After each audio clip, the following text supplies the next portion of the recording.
Vai.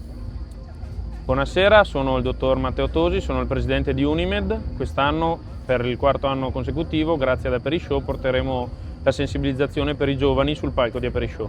Ecco Matteo, voi parlerete di bullismo, quanto importante è parlare di bullismo davanti a dei ragazzi, anche alla luce di quanto sta sempre più accadendo in Veneto, in Italia e a Treviso. Noi come Unimed crediamo che sia fondamentale parlare di queste tematiche per i giovani in eventi e in contesti inusuali, di modo da poter sensibilizzare e far riflettere le persone su queste tematiche importanti.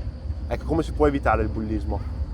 Sicuramente per noi la soluzione è quello di investire in formazione, sensibilizzazione, far capire ai ragazzi cosa è giusto e cosa non è giusto fare e farli riflettere sui danni che può provocare il bullismo a persone che sono già in difficoltà. Che cosa spiegate voi appunto ai ragazzi dal punto di vista pratico? Noi come Unimed siamo attivi sensibilizzando su salute mentale, disturbi del comportamento alimentare, violenza di genere, affettività e disabilità, e quindi cerchiamo con una comunicazione inusuale e accessibile ai giovani di portare queste tematiche.